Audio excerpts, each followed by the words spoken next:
United States controls the Department of Justice. So whether or not there would be any kind of investigation or a thorough investigation based on past experience, people have questions about that. Gonzalez served under President George W. Bush. On this Giving Tuesday, tech billionaires Michael and Susan Dell say they'll deposit $250 into individual investment accounts for 25 million American children. That's a total of $6.25 billion pledged for the program created as part of President Trump's tax and spending legislation. As the Dells put it, we've seen what happens when a child gets even a small financial head start. Their world expands. The real power of these accounts is that anyone can contribute. Parents, relatives, friends. Now, it was supposed to be a slam dunk in redder than red Tennessee, but today's vote in Tennessee's 7th congressional district has turned into a cliffhanger. CBS News correspondent Nicole Valdez spoke with the Democratic candidate, State Representative Afton Bain. Why do you think that you have a shot at winning in a district where President Trump won by 22 points? The voters are tired. They're tired. I have routinely said throughout the campaign, I don't care who you voted for. I don't care what political party you belong to. If you are upset with the cost of living and the chaos of Washington, then I am your candidate. Polls put the race at too close to call. This is CBS News. Think O'Reilly Auto Parts for all your car care needs. Get the parts and service you need fast from the professional parts people at O'Reilly Auto Parts. From holiday hosting to unforgettable gifts, Omaha Steaks delivers the world's best steak experience. And now, during their Sizzle All the Way sale, you can get 50% off site-wide at omahasteaks.com. Plus, our listeners get an extra $35 off with promo code SKY at checkout. I was lucky enough to receive Omaha Steaks as a gift, and it was everything I had hoped for. Items were individually packaged so I could cook for the entire family. Or if I was the only one home, I would treat myself with a delicious steak, sides, and even dessert. I loved those nights by myself. Right now is the perfect time to save on delicious gifts and holiday hosting favorites. Every steak is perfectly aged to maximize tenderness and hand-cut by master butchers in America's heartland. It's holiday magic made easy. Save big on gourmet gifts and more holiday favorites with Omaha Steaks. Visit omahasteaks.com for 50% off site-wide during their Sizzle All the Way sale. And for an extra $35 off, use promo code SKY at checkout. Terms apply. See site for details. That's omahasteaks.com, code SKY. Whether it's a cough, a fever, or something you can't quite name, MMC Now makes care easy. Walk right in, get seen quickly, and your visit connects directly to your MMC doctor. Care you trust, with providers you know, with digital check-in and multiple locations around town. MMC Now is here when you need us. Murfreesboro Medical Clinic. Nominate a good neighbor every day. Put it in writing on WGNS. WGNS. AM, FM, online. We're the Good Neighbor Network. FM 101.9 and AM 1450 Murfreesboro. FM 100.5 Smyrna. Audio and video streaming at wgnsradio.com. This is the Roundtable. A look at the news, views, politics, and people that are shaping Rutherford County. Hey, good morning. Welcome to your Tuesday morning edition of the Roundtable. We were late coming into that, were we not? This is Rick Hall and Wayne Blair. I am all messed up now, buddy. But, Wayne, how are you, man? Let's just go from there. You're full of turkey, brother. I mean, I know. We were deep in thought and conversation here.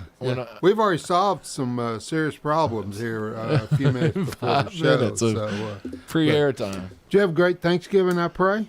We did okay, man. Yeah, we did. We had a little small gathering there at my house. My mom and my father-in-law, and enjoyed it and watched some football and played in the barn with the horses for a little while. So we had a good day. We gathered at my daughter's house with grandchildren and extended family, and just had a great time, great food, and my son cooked a turkey and we smoked a cigar. So it was just a good day. And then of course our annual He-Man hunting.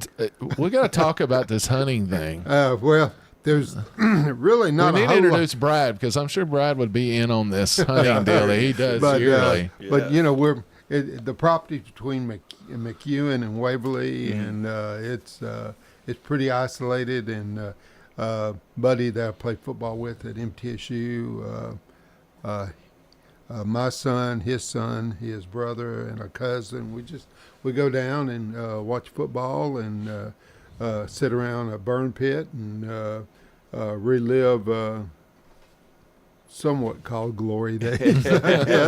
And but we eat. But Jerry's brother John is an amazing cook, and we just have a great time and relax, and been doing it for 14 to 15 years, and it's just great fellowship. Jerry lives in Bristol, so I see him once a year, but we talk several times a month. So friendship goes back to 1972. Wow, which is pretty cool. So we had a great time. So did y'all hunt any? Well, a couple of them did. With Jerry and with Jerry's knees and my knees, working through that terrain is problematic, and we're not spring chickens anymore, and we can sit on the back deck with our rifles if we want to. So someone comes up and says, "Please shoot me" or something. But no, Bambi was safe this weekend. So. Good deal. So. I think you're going to talk about the Christmas parade for a minute. So this Sunday, Wayne and I have got the honor, or I guess you would call it the honor. We're going to be the MCs of the Smyrna Christmas Parade. It's Sunday at 2:30. It'll go down Lowry Street. It comes out there at where the post office, if you figure Mayfield Drive, it'll come out of there and it'll conclude all the way down where they'll turn in Nolan Drive by the McDonald's. So if you're in Smyrna and want to see a good parade, this is the 50th parade, so it's kind of a special one for Smyrna. It started Marty Luffman, a Smyrna town historian and great guy, helped make this thing happen in 1976. So that's what I was being told. So here we are 50 years later. We're going to have this thing go off, and you and I are going to MC it. It'll be about 2 hours worth of fun. So if you're not able to go, it'll be streamed on the Town of Smyrna's website, Stewart's Creek's website, here at WGNS's website, and our Big G TV that you can tune in right now and see us live in studio, but it'll be on there as well. And we look to have a good time. It looks like the rain has moved out, so we'll let Brian talk about that probably in the next hour. So hopefully it'll be sunny and 75 on Sunday. I doubt it, but that's what I'm hoping for anyways. I suspect it'll be a little damp and cool. But we've got 110 entries so far, and the only one entry everybody's worried about is Santa, and he is going to appear. Oh, good. So he's confirmed his appointment with us, so he will be there. And Brian Goss, the new fire chief at Smyrna, is going to be our I guess you would call him Grand Marshal of events that day. We had him on the show here about 3 weeks ago. Good guy. A lot of fun. Yeah. Out of Michigan, so we won't hold that against him. Well, and I think he's just grateful to be in Middle Tennessee. I agree. Partly sunny, 49. I'll take it. 2:30 in the afternoon. I'm still going to wrap up. Oh, no. Yeah. Rick, we also have Cookies with Santa this coming Saturday from 10 to 2 at the Sam Davis Lodge over on Mary Law Street, just across from where the old Food Line. Planet Fitness. Yeah, Planet Fitness now. And the admission is $10, $20 for family. Includes cookies, visit with Santa, and a picture with Santa. And, of course, to be able to get additional pictures if you desire. But cookies, milk, juice, hot chocolate, of course, coffee for us adults. So I think it'll be cigars. No, I don't think so. No, I think that's out. But I think the big jolly fellow himself is going to be there, and he's. I know Terry, and he's going to be a great Santa. So good deal.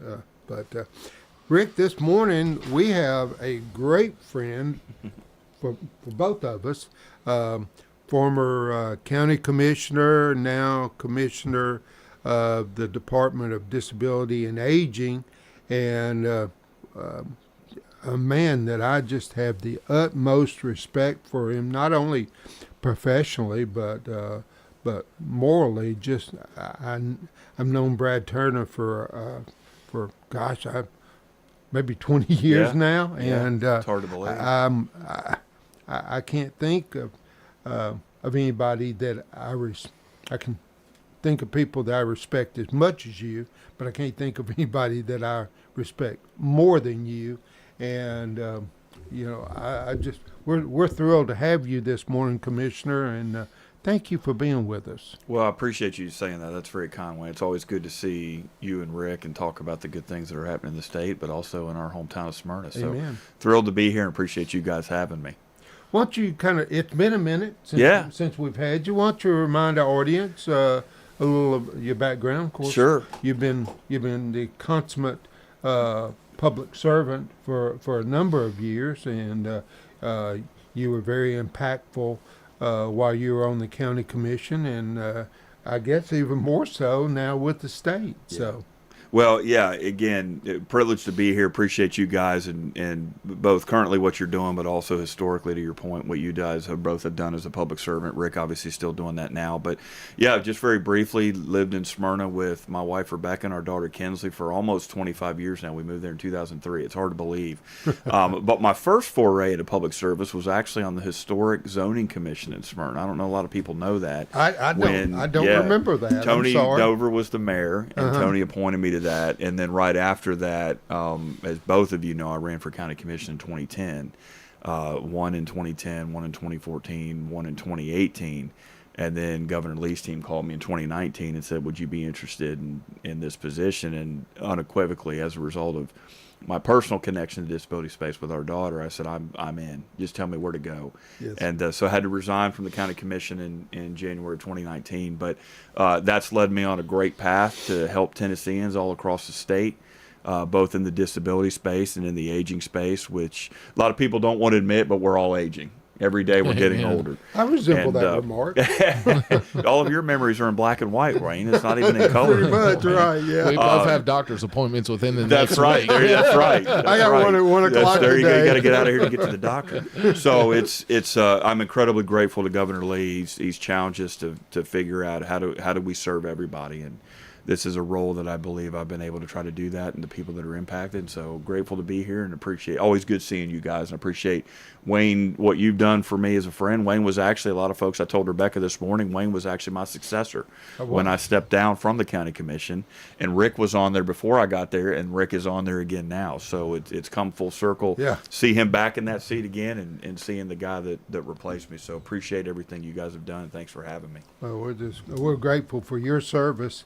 Talk about the Department of Disability and Aging. What does that all encompass? It's got to be pretty complex or complicated, I would think. Yeah, it's actually expanded. So when I first got there in 2019, Wayne, we were the standalone Department of Intellectual and Developmental Disabilities. And so about 2.5 years ago, the governor's office came to me and said, hey, we're thinking about adding a component to you in the aging space, because a lot of the aging folks in Tennessee and a lot of the folks with disabilities in Tennessee have very similar parallel paths about access to health care, challenges around housing, things that come up in your life that most folks may not experience as a result of your aging capacity or your disability. So we combine that to better streamline services. So really the 35,000 foot view is we try to support people to allow them to live as independently as possible for as long as possible, but also to pursue the American dream regardless of age or disability. And I think that's one of those things we were talking, off air about the importance of leadership, the importance of public service, creating an environment for people to thrive, for communities to thrive. So all we try to do, Wayne, is in all 95 counties, where we can and where appropriate for the government to step in, is actually meet the needs of people. And so I haven't met a person yet who has come up to us and said, I don't think that you guys should be involved in this space. I think everybody, regardless of political affiliation, feels at some level government should be able to help the most vulnerable at some level, and that's what we try to do. So I got a colleague of mine who says that we're kind of like the exit on the interstate. If you don't need to get off here, we may be down the road for you where you need us down the road. Right. That's what we try to do. So we have the privilege of serving just under 2 million people who are technically eligible based on age or disability, and like I said, it's been a blessing, and I think we're leading leading the nation in a lot of areas to make sure that people are able to pursue the American dream. And I think that's what all of us hope to do.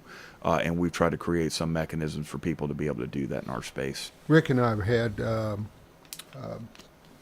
professional with dementia. Mm-hmm.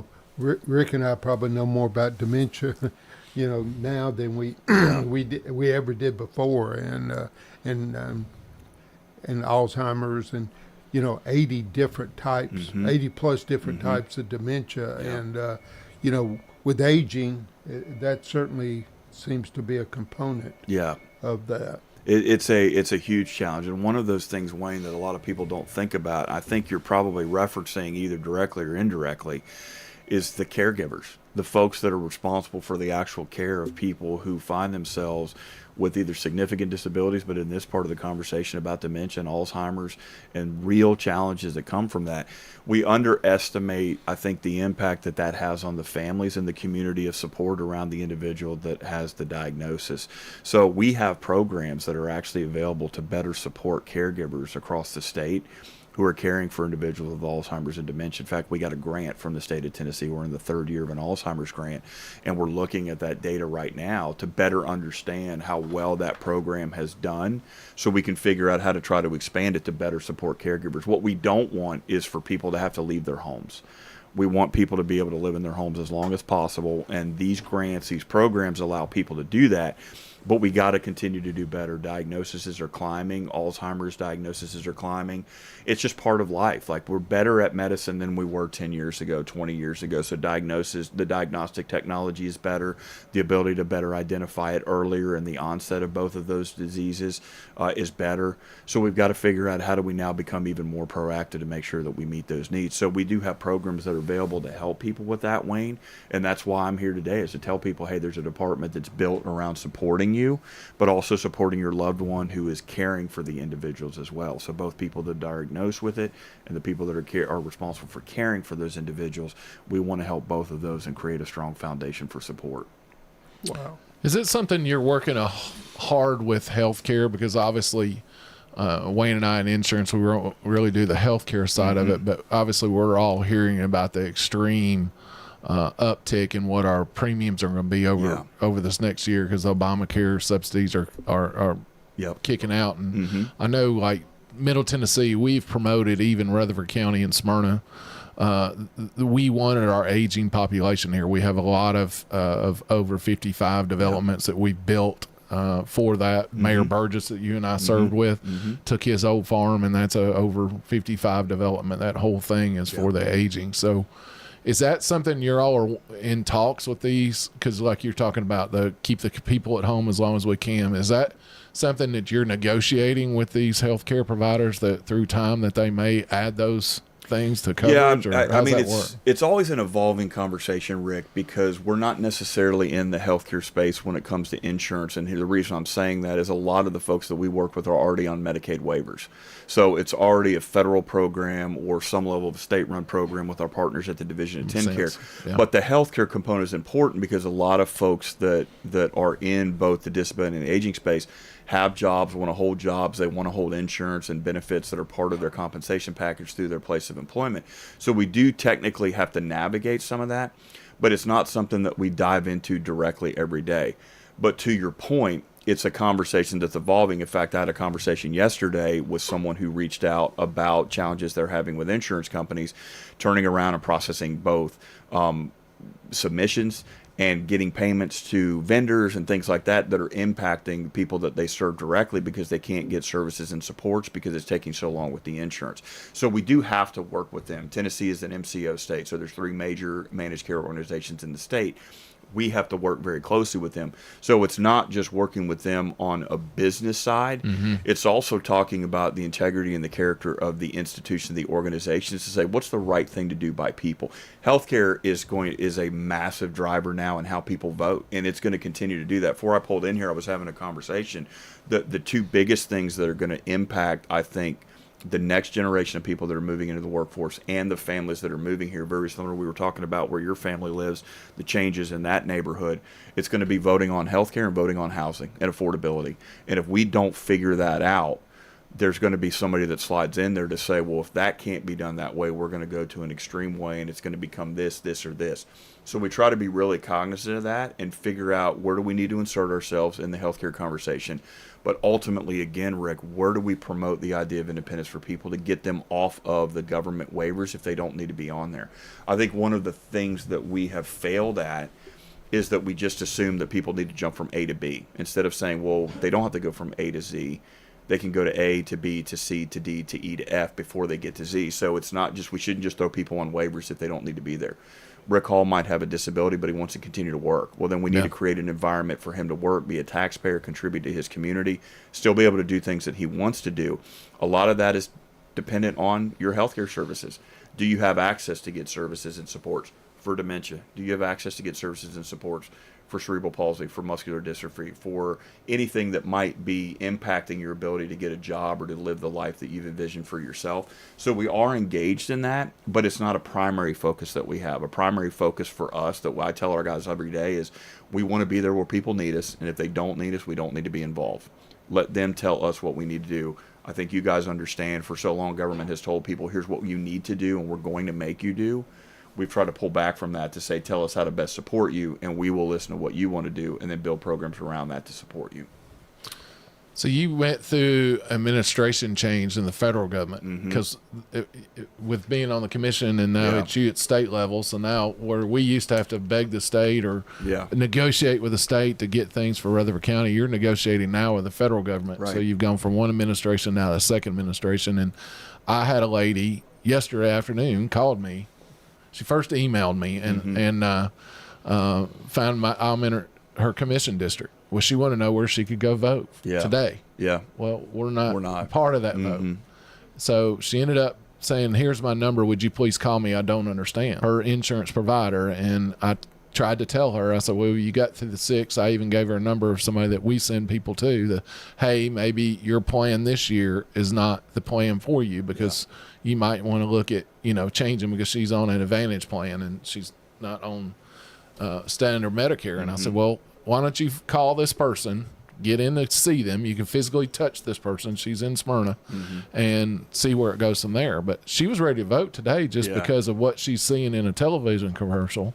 And how is it with the federal government now versus, let's say, a year ago? Yeah, it's actually significantly different. It's interesting, Rick. We had this conversation at work. Technically, if this is actually our third presidential administration since we've been in office with the governor, it just happens to be the same individual, right? So let's say that Vice President Harris had won, we would have technically had 3 presidents in 7 years that we had to deal with.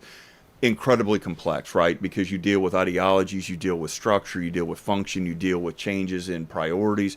We've had to navigate that. So when we came in with the governor in 2019, President Trump was right at the tail end.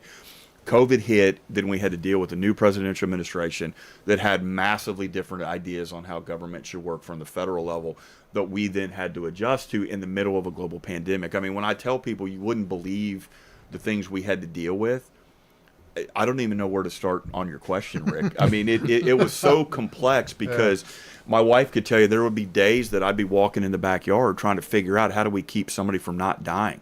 And that's the truth. And that's around vaccine policy. That's around caregiver policy that was also being dictated to us by the federal government, right? So we had a little bit of a head start when President Trump won because we had an idea that we thought we might know how he might govern based on how he did in 2016 to 2020, right? So it helped us in that we thought, okay, this might be a little bit more friendly to the state of Tennessee because there's political alignment there based on the parties that are in power. And we saw a lot of that, right? So we already kind of hit the ground running.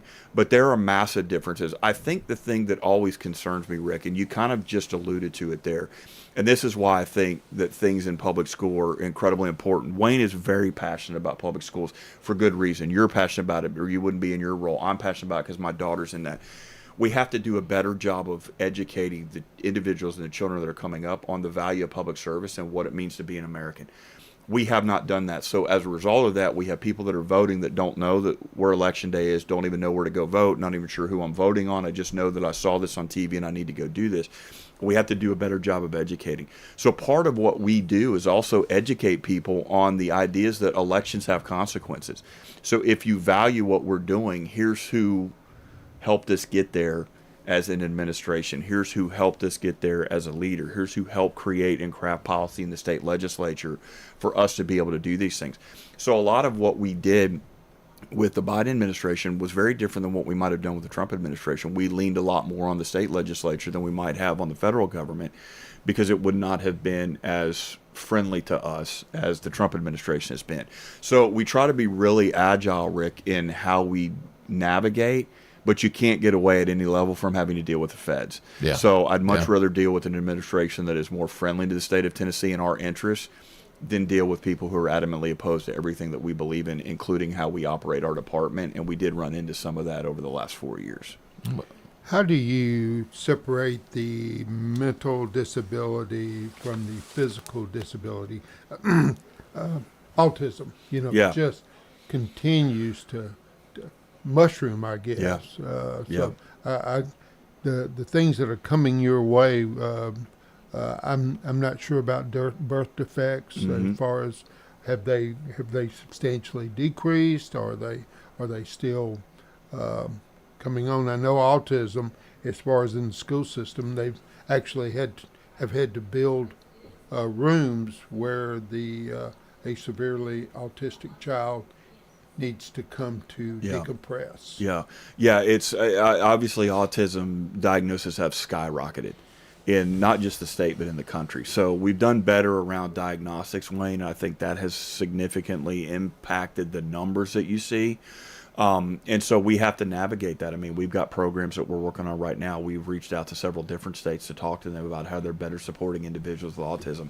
I think one of the things that we have missed, Wayne, is a lot of the focus right now is on children, but there are actually adults that were improperly or never properly diagnosed with autism that we are now having to deal with. And you see a lot of that in the vagrancy and in the homeless community, because a lot of folks historically, one of the challenges that we run into when it comes to discrimination is people have associated intellectual disabilities with, well, that person has a mental health problem. That's not true. That if you walked out here right now, Wayne and Rick, and you saw somebody running around with all their clothes off, barking at the stop sign, or stoplight, you wouldn't say, well, that person clearly has Down syndrome. You would understand that person has a mental health crisis, but they may have a Down syndrome diagnosis, right? So we have fought a lot of these stereotypes for decades, that an intellectual disability is not necessarily connected to a mental health problem, but people with intellectual developmental disabilities can absolutely have mental health challenges. So to your point about the schools, last year, over the last 2 years actually, I've visited with about 100 different school districts, 40 of them in person, to have conversations about programs that we have available so teachers can understand that they can have support in the classroom. One of the greatest challenges we run into, and one of my biggest disappointments, is when we go to the schools, we see leadership and we see general education teachers completely ignore the special education teachers and not want to be involved in how to best support those teachers. It is an incredibly challenging job. And you know this because you were on the school board. Rick knows it because he's involved on the county commission. And I bet you if you asked Dr. Sullivan, he would co-sign on this. You see way more turnover in special education classrooms with educational assistants and special education teachers than you do any classrooms in the school. And that's because a lot of them don't feel supported. They don't feel supported by the administration. They don't feel supported by their peers. And they don't feel supported sometimes by people that are supposed to be helping them. So we've wanted to intentionally make sure that they're aware of the programs that we have that they can pull into the classrooms. A good example of that is a program we have called Tennessee Start. It allows teachers to call a hotline and receive services and support for a child with disabilities in the classroom who is having a behavioral crisis at that moment. We can send out somebody to the school to support them. We can FaceTime if we don't have access to that physical campus. But we want teachers to know, Wayne, that there are services and supports for children with disabilities. The challenge that I worry about, and you just alluded to it, what we don't want to go back to, Wayne, is segregated education for children with disabilities. My daughter loves being in classroom with her friends. Sure. A lot of children with disabilities enjoy being in classroom with their friends. So I think the question you're posing is, Brad, what's the balance of a child being incredibly disruptive where no students can learn versus segregating and isolating that child where they're by themselves and they continue to have crisis? That's why our programs are important, because they provide supports where that child can thrive in the classroom, and it also gives services and supports where the teacher feels like they're properly equipped to support that child when a crisis occurs. Wow, we've covered a lot here pretty quick. Yeah. We're up against our first break. You're listening to Commissioner Brad Turner. He's the Department of Disability and Aging for the state of Tennessee, and a good friend of ours and past county commissioner. But we're going to take our first break and be right back with you in just a minute.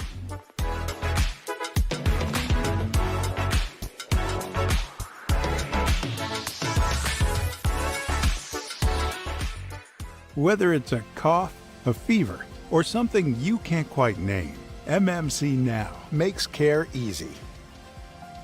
Walk right in, get seen quickly, and your visit connects directly to your MMC doctor. Care you trust, with providers you know, with digital check-in and multiple locations around town. MMC Now is here when you need us. Murfreesboro Medical Clinic. Every holiday season, MTE joins in the fun, supporting and taking part in local Christmas parades. From Murfreesboro to Fairview to Franklin, we light the streets, celebrate with our neighbors, and share in the joy of the season. Good energy is the heart of the holidays, because it's more than electricity. It's the spirit that powers every celebration.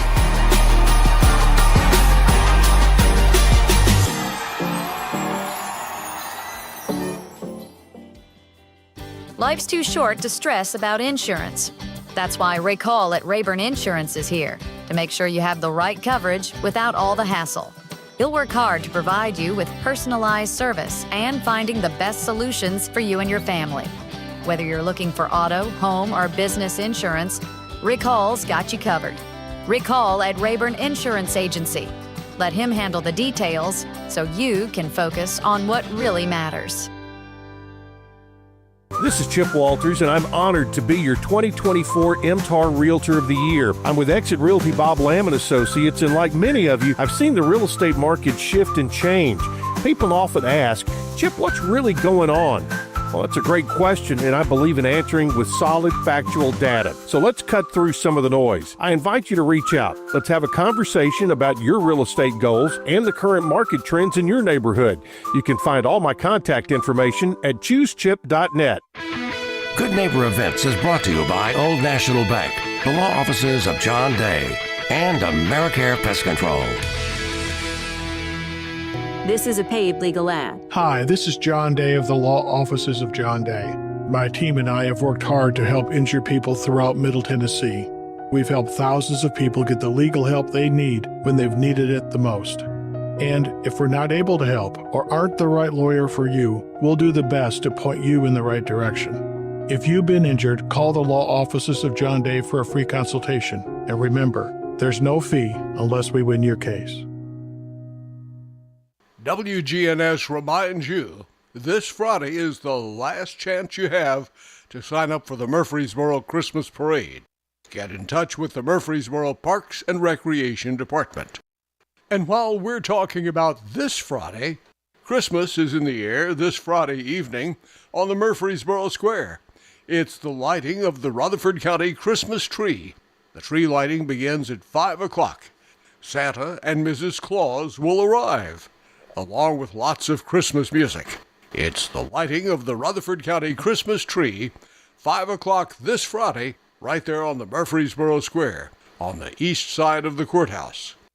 Oh yes, cookies with Santa at the Sam Davis Lodge in Smyrna, 10 until 2 this Saturday. And Murfreesboro Rotary Club's 20th annual Hot Cakes and Holly, also this Saturday, 7:30 to 11 at Middle Tennessee Christian School. And yes, Santa will be there, along with Christmas music. That's the 20th annual Murfreesboro Rotary Club's Hot Cakes and Holly, this Saturday from 7:30 in the morning to 11 at Middle Tennessee Christian School. Those are WGNS Good Neighbor events. Rutherford weather. We'll see cloudy skies here this afternoon with a high into the upper 30s. For tonight, mostly cloudy, a low near 21. By Wednesday, sunshine, high 49 degrees. I'm meteorologist Jennifer Wojcicki from the WGNS Rutherford Weather Center. Currently, it's 35. WGNS is powered by Middle Tennessee Electric. MTE's Plugged In podcast focuses on the world of electric vehicles. Stay up to date on the EV world, hear interviews with experts, and more. Listen on your favorite podcast platform or visit mte.com/pluggedin. This is the Roundtable from News Radio WGNS on FM 101.9 and AM 1450 Murfreesboro, FM 100.5 Smyrna. Listen and watch at wgnsradio.com.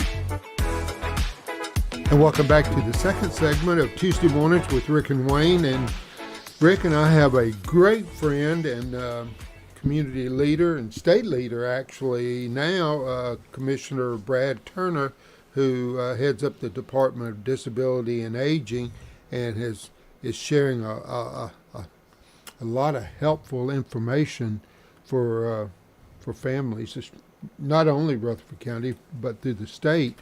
Off air, we kind of touched on early intervention, yeah. And that's a huge thing. And I'll share this, and of course, this is a long time ago, but as a child, I had a severe speech impediment. And if I had not had the opportunity to be with a speech therapist in public school, what would my life be like now? So, children with autism and other disabilities, their life can be changed in incredible ways, because mine certainly is, not having that speech impediment today. Now my enunciation may go off track sometimes, but as far as the impediment, I worked through that. Yeah. It's early intervention is an incredibly important program, and it's probably our second or third biggest program that we have in our department. Because of the number of children that are impacted. I mean, at any given point, Wayne, we're serving between 10 to 12,000 children a month who are receiving early intervention. And so for those who are listening that don't understand what early intervention is, I'll give the 30-second overview. Children from birth to the age of 5 in the state of Tennessee, and while I'm adding the age in there, we're the only state in the country that actually allows early intervention up until the point of kindergarten entry, which is massively important for children as they develop before they get into school.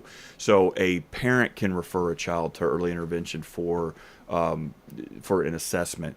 A neighbor can, a pastor can, a doctor can. It doesn't have to be only a healthcare professional. Anyone can refer a child for an assessment or an observation inside our department for what we call the Tennessee Early Intervention System. And we encourage people to do that. A lot of times one of the greatest things that we face is the fear factor from parents that don't want to know that something might be different about their child. I've had to live through that as a parent of a child with intellectual developmental disabilities. I understand the challenge, but what we try to do to them is we hear you and we understand that. But man, just think about how awesome we can make their life if we get to them sooner, where we can help them if they do have a diagnosis.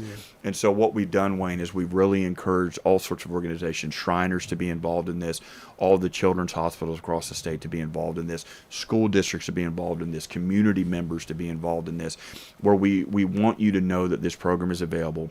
And it's not there to hurt anybody. It's not there to shine a light that's negative on your child.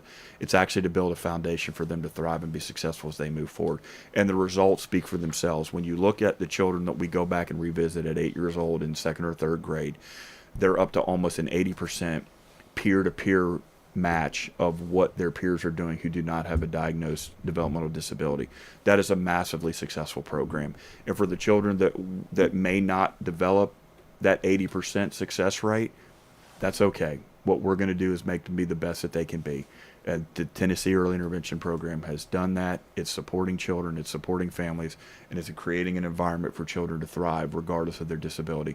And I'm incredibly proud of the things that we've done over the last 6 years to get us to that point, because we have amazing team members who actually care about children and care about families and want them to be the best that they can be. And we're going to continue to move Tennessee forward by doing that. You mentioned earlier that there was a couple of days that referrals. Maybe talk about that. It's really interesting. If you think about it, sometimes parents and I think all of us, because of the day-to-day stuff, sometimes we don't see things because we're so used to how things are. But what we share a lot of times is the days that we see the referrals and the increase so much significantly in the state of Tennessee is always after Thanksgiving and always after Christmas.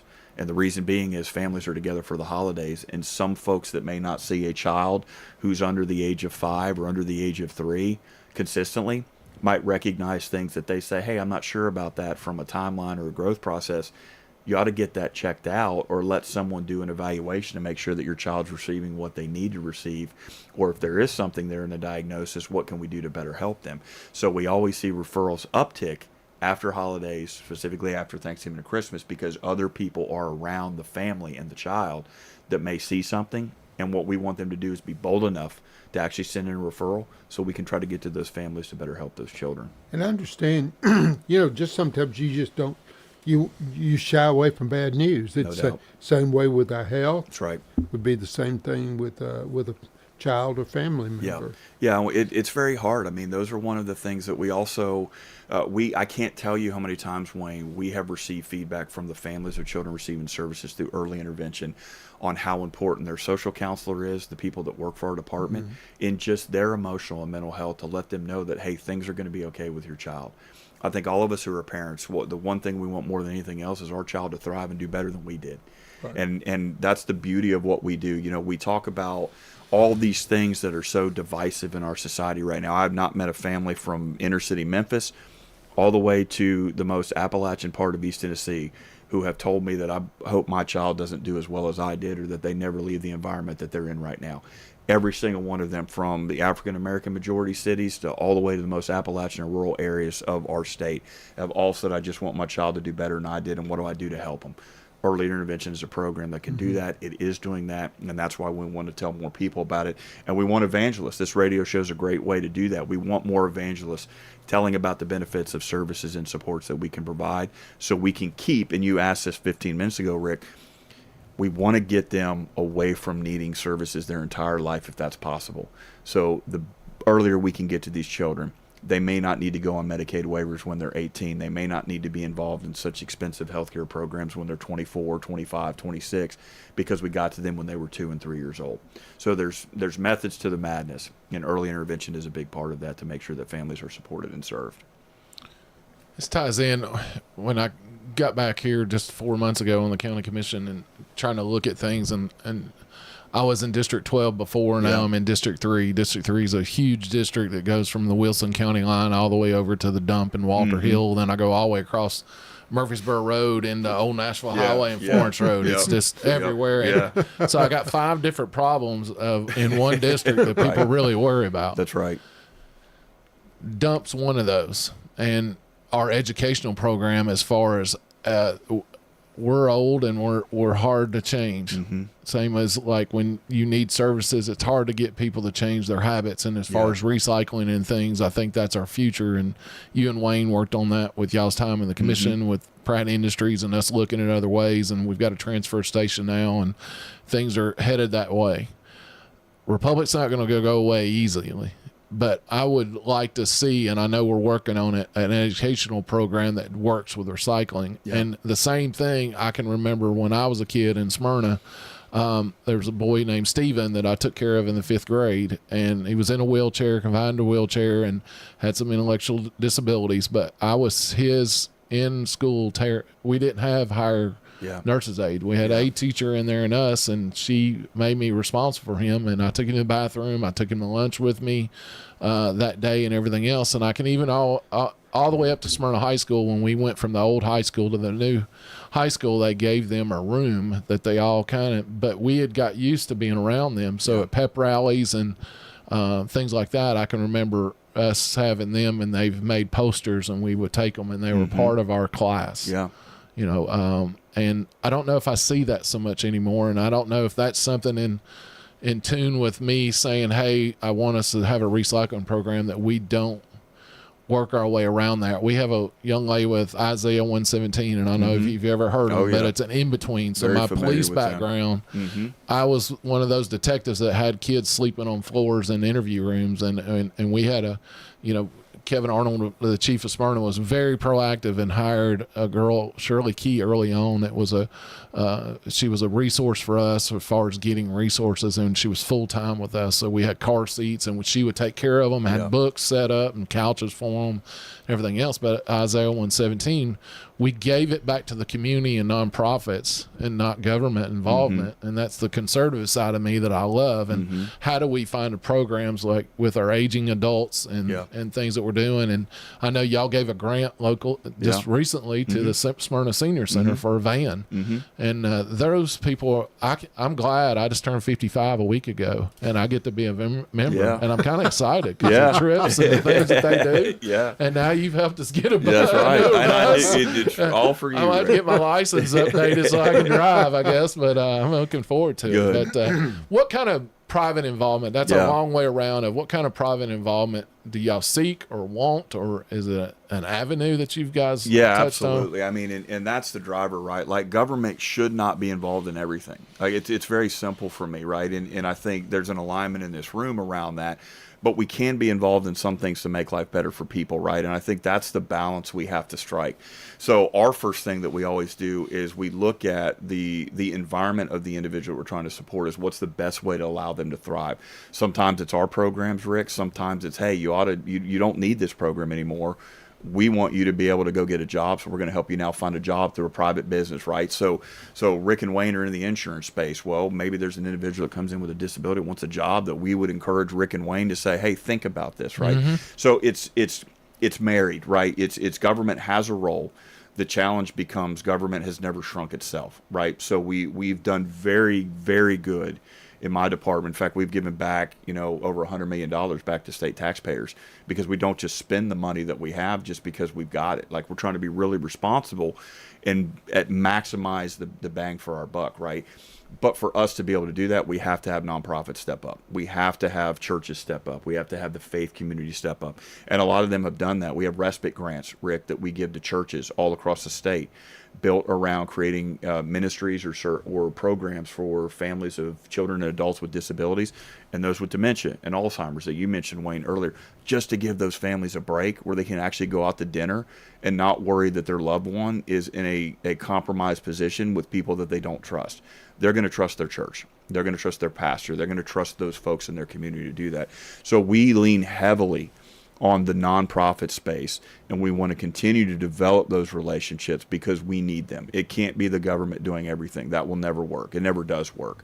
So we want those organizations to step up, and that's where that money comes in. We give them grants to say, hey, we're going to help support you fiscally, but we need you to step up and do what's right in your community because you know your community. The folks at the Smyrna Senior Center, they know what folks in Smyrna want. Yeah. They don't need somebody in Nashville saying, well, I bet you need this.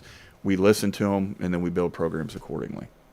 I feel like today's show could almost be classified as the common sense show because you're talking about partnerships and how important that faith-based entities can help our families and specifically our children. Yeah, for sure. I mean, that's you guys, that's my single driver. I mean, everything that Christ has given me, I've tried to project back through my role of how do you love your neighbor, who is my brother, and what are we doing to make sure that wherever they are in their journey, somebody's walking alongside them, right? Everything is in Scripture that we need. And I try to implement that, Wayne, in the way that I lead by trying to be a better commissioner, by being humble, by trying to be understanding. I think we live in a space right now in politics, which you guys, obviously, I'm not asking you to answer or not answer, but we live in this space where our whole goal is to beat the other guy to whatever the comment needs to be. So we've gone away from listening with the intent to understand to listening with the intent to respond. We need to listen with the intent to understand. So all we've tried to do is listen with the intent to understand is, well, what do you guys need from us? Because for so long, government just dictates. We dictate, and say this is the only way to do it. What we've tried to do is just get a better understanding about, well, what do you need from us to be successful? We listen. We heard from people. We have asked questions. We've been told the truth, and sometimes the truth stings, but you need to hear it. And we've built programs accordingly, and I think that's then reflected in how people are thriving, how people are out and actually able to live their lives the way that they've envisioned for themselves. But we just try to keep it simple. You know, it's very simple for me. I ask everybody at work when we're creating or talking about programs, will this help my daughter Kinsley and her friends, yes or no? And then everything is built around yes, it will, or no, it won't. Well, if it won't help people with disabilities, why are we doing it? If it won't help people who look like my parents and aging, why are we doing it? If it will help them, we'll figure out a way. And if it will help an aging, we'll figure out a way. We keep it short and simple, and we try not to overcomplicate that. And I think we're missing a lot of that in leadership and in government right now. It's built around the consumption of power instead of the exertion of love and energy to make people's lives better. and not worry about who gets the credit. I think that's one of the challenges we run into as leaders sometimes, is we want people to know we did that. The best thing for me to be would be for nobody to know my name, but they're living the best lives because of the programs that we created. They don't need to know about me. I'll let the Lord worry about giving me what I'm waiting on, and that's the most important thing to me. If it takes you 10 minutes to explain your story, then it's too involved. That's right. You should be able to take care of it in a couple of minutes. That's right. But, you listen to Commissioner Brad Turner. He's from the Department of Disability and Aging with the state of Tennessee, and we're going to take our second break. Be right back with you in just a minute.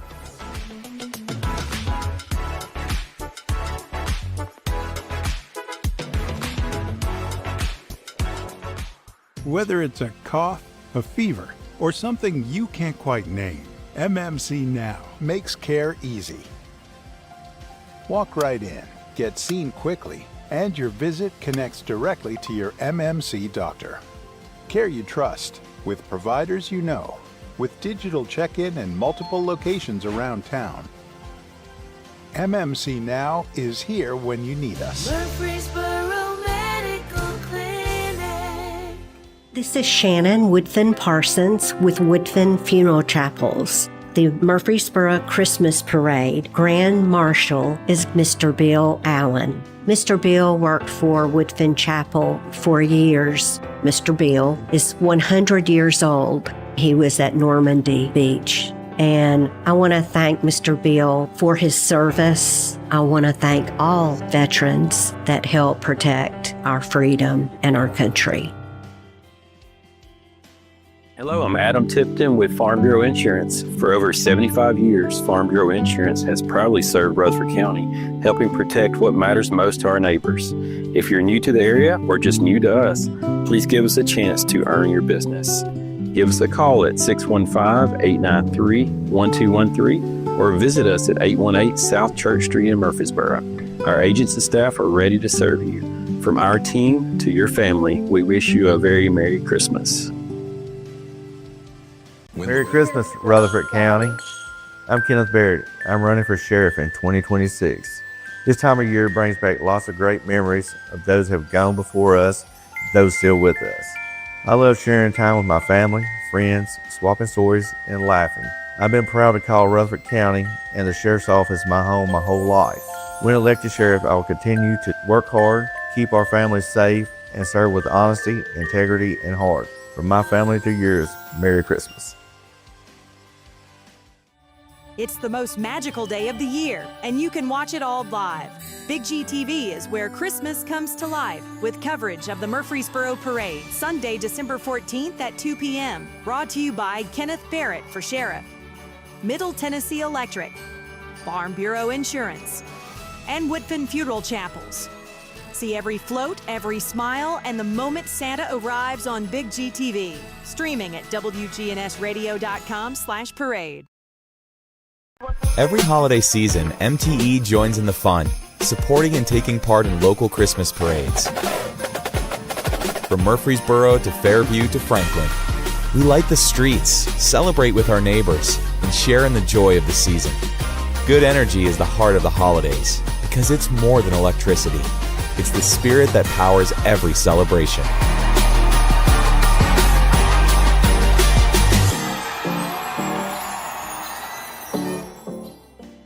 This is the Roundtable from News Radio WGNS on FM 101.9 and AM 1450 Murfreesboro, FM 100.5 Smyrna. Listen and watch at wgnsradio.com.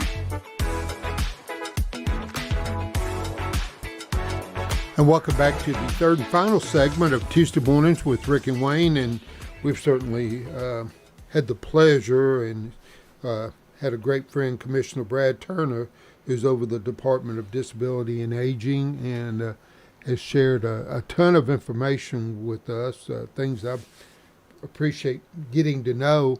For people to contact your department, website, toll-free number, I suspect there's several avenues to to get help? Yeah. I mean, we've got, so our state website, if you look up the Tennessee Department of Disability and Aging, it takes you to our state website, has all of our contact information on there, all of the information about our programs on there. You can find areas that might answer questions that you have, but it lists all of the programs that people are eligible for and available for people in the state of Tennessee. But one of the things that we also used heavily, Wayne, probably more than any department in the state, is social media. Heavy presence on Facebook, presence on Twitter, presence on Instagram. So if you have access to social media, I'd encourage you to follow us on Facebook, Tennessee Department of Disability and Aging. We share a lot of the programs that we're executing on there. We share a lot of videos and things that are happening in the communities that you can be a part of. We've got a lot of different avenues for people to utilize, and we want you to reach out to us so we can get in touch with you and better support you and your family. With Google, that's helped me to, when I go to a site like that, and there'll be frequently asked questions. Yes. I used to just pan right over that. But now I'm going, wait a minute. I need to read this. That's right. That may answer what I need before. And it's overwhelming, Wayne, and that's why we also have people that you can call, right? So we always route people to the website so they can read about programs, find out if that's what's best for them. And if they need to talk to somebody, we have a team of people that they can call. We have 3 different regional offices, one in West Tennessee, in Arlington, one in Middle Tennessee, here in Nashville off of Stewart's Ferry Pike, and one in East Tennessee, in Greenville, Tennessee, in Greene County. But everybody has access to our department, and we want to make sure that they know how to reach us so they can get some help.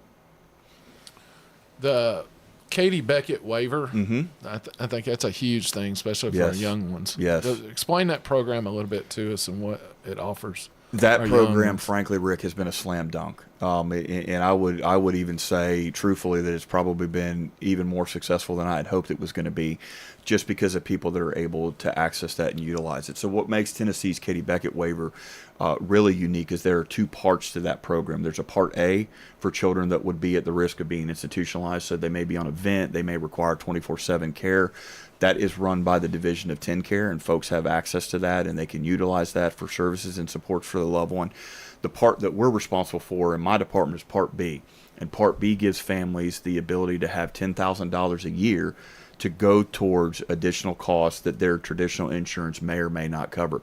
So if they want a gate because their child might be a risk for elopement because of their diagnosis of autism or behavioral issue, they can pay for a gate and a fence around their yard. If they need shower modifications, they can use those $10,000 for shower modifications. They can help pay for prescription drugs. They can help pay for therapies and counseling and things like that. It has been incredibly successful. We have almost 5,000 families now in the state of Tennessee that are utilizing that program. And a lot of that came from the vision of the governor saying we are not doing good enough in supporting Tennesseans and their families with disabilities. Be innovative, be consistent, figure out ways to try to help people. This program is a result of that. And now we are leading the country in innovation in creating those programs, and are also trying to help other states figure out how to develop their own so we can help people in those states with disabilities because of a program that was birthed in the state of Tennessee. I guess another thing I'm thinking about here, we don't seem to think Tennessee's that large, but we're 95 counties. Yes.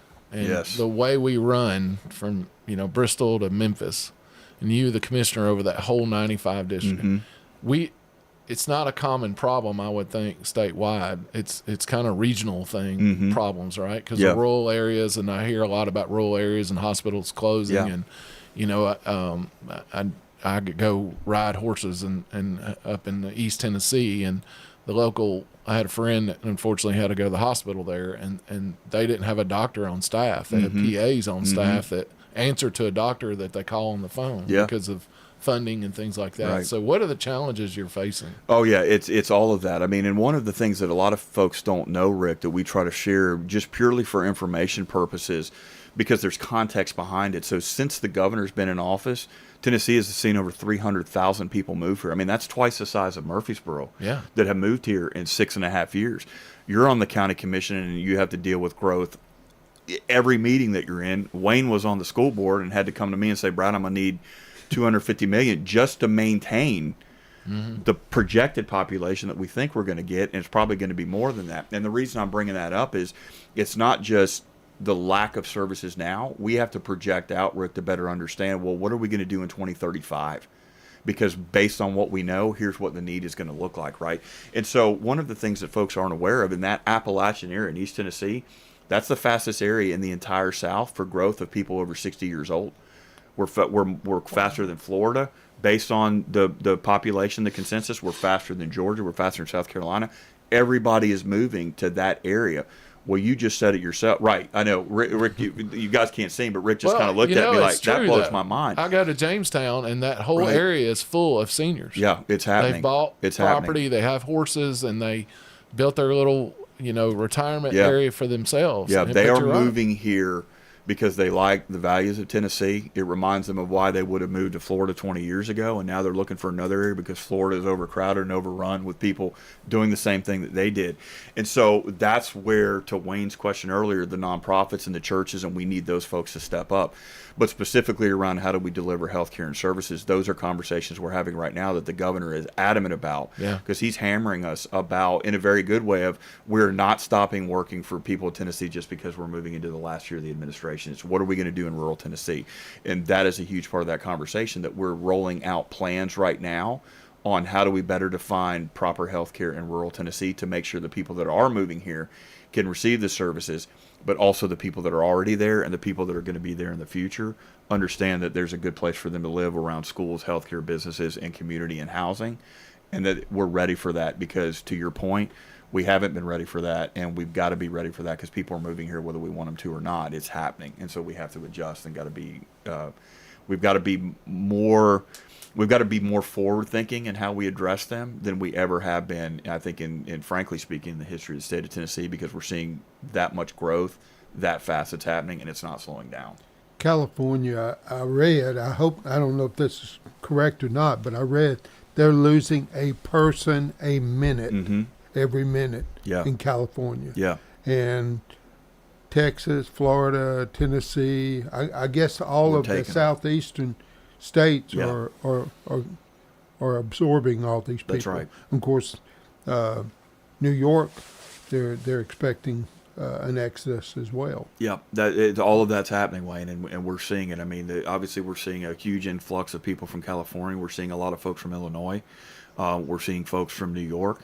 A lot of the states that don't align with us from a political ideology are moving here because they're realizing that, hey, things are not what they seem or what I thought they would be, and they want to understand better about how do I go to an area that aligns with my values, and that's Tennessee, and we need to keep doing that. There are reasons people are moving here, but because of that, there's investment that's required, right? One of the things that I always wrestle with, and I'm sure I've said it, and I don't want to lump you guys into it if I've said it, is people say, well, growth will pay for itself. That's not true, because growth does not pay for itself, especially with the cost of how things are. It'd be awesome if Rick could come to the county commission meeting next and say, guys, good news, the growth we've seen in Smyrna and Murfreesboro, we can build 2 new middle schools and high schools because of the property tax and the sales tax that doesn't happen, Wayne, and you know that stuff, right? Sir. So growth doesn't pay for itself. So it's how are we flexible with a tax base that's already strained? Well, we create flexibility by making sure that there's good paying jobs, making sure that people have resources that they need to thrive in the schools, and we educate our children so that they can go to college if they want to do it. But the other thing that I think is really important that you guys have been involved in is a lot of children and students, they don't need to go to college to have a good paying job. We need people that work in the trade skills. Yep. Adamantly need them. My father-in-law worked in welding and shipbuilding. The governor came from that space. It is okay if your child does not go to college because we need them to be welders. We need them to be HVAC technicians. We need them to be in plumbing. We need them working at Nissan on the assembly lines, which has been the heartbeat of our community for 50 years, right? So it's not just about sending them to college. It's about creating other environments because the companies that are moving here are going to need talented people because they're moving here because of a climate as well. So it's not just about the health care. It's about how are we educating children, how are we educating people, how are we creating a competitive business environment, and then how are we supporting those competitive businesses with qualified people who are gainfully employed because they have the skills necessary to be successful. So it's building all of that in rural Tennessee because not only are they just coming to Nashville, Knoxville, Chattanooga, Memphis, and Johnson City, they're coming to Polk County, where my in-laws live. They're coming to Obion County. They're coming to East Tennessee and Greene County. They're moving to those areas, and they're looking for talented people. We've got to continue to be good and efficient stewards of taxpayer dollars to continue to make sure we build environments where people want to move here, but we got to be ready to support them. And that's an everyday thing, to your point, in all 95 counties. We can't rest on our laurels, Rick. We got to keep going every day, because there's a family out there with a child that just got diagnosed with a disability that's counting on me not to coast. So every day we show up and figuring out who do we go get today that we didn't get yesterday, so they have a better tomorrow. And that's something I'm very proud of. You know, first 2 weeks I got on the county commission, I had a gentleman call me that retired here. He retired here from Virginia. My in-laws are from Virginia. They moved here during COVID and moved down here. But he has a big development, industrial development. He's built $1 million house on 5 acres, and it's going to live out the dream of the rest of his life. And now they're going to build these warehouses right directly across from him. Yep.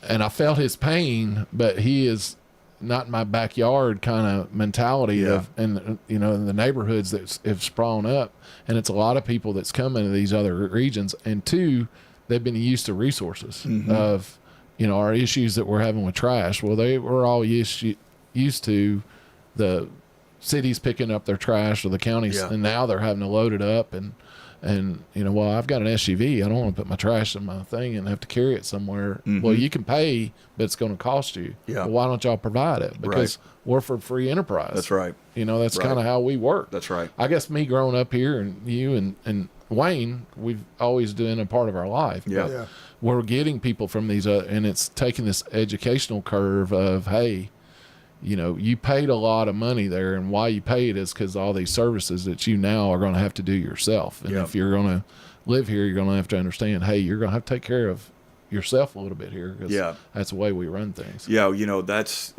we run into that a lot. I mean, we'll get families that move here from states that have spent a lot of money on services, and they ask that same question, well, why don't you do this? Because where I was did this, you know, and one of the things we asked them just in conversation is, well, how much debt is your state in now, because they spent money they don't have, right? Tennessee is in an incredible fiscal position that has allowed us to do these programs because we've been fiscally responsible, right? I mean, even the rainy day fund or the debt that we have, all of these things are significantly different than a lot of folks that are moving to those states. So it's creating that right balance, Rick, of making sure that we're meeting the needs of people, but being responsible with the dollars that are allocated to us to create that. It's funny. I've not met a person yet who doesn't want to spend somebody else's money. That's exactly. And that's not how the real world works, right? So what we've done is been good stewards, and the governor has been incredibly supportive of us. We've seen an increase of almost $600 million from the governor to support people with disabilities and people who are in the aging space. So we have put our money where our mouth is. The governor specifically has done that, and because of that, people are thriving and having a chance to live in Tennessee and enjoy the culture and the reasons that we call Tennessee home, and that's something we're going to continue to keep doing. God bless you as my brother in Christ, and especially as a community and state leader, because you're taking care of our most vulnerable. And again, God bless you for that. And what a great show we've had today, Rick. Amen. Every time we have him on, it's it goes by. We don't have to talk very much when Brad's here, and I really like that. So he's try to help carry the conversation. Well, thank you for having me, guys. Appreciate both of you. Again, God bless you and your sweet family. Thank you. I'd like to remind everybody again about Cookies with Santa. This coming Saturday the 6th from 10 to 2 at the Sam Davis Lodge.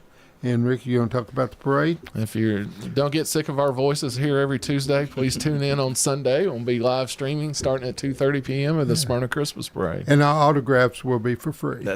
I want shirts. You want to get shirts? We wanted to go with the Rick and Bubba thing. Yeah, so I thought in my head, Rick and Rick and Bubba theme. But we didn't do it. But everybody have a great week, and we'll be back next week as usual.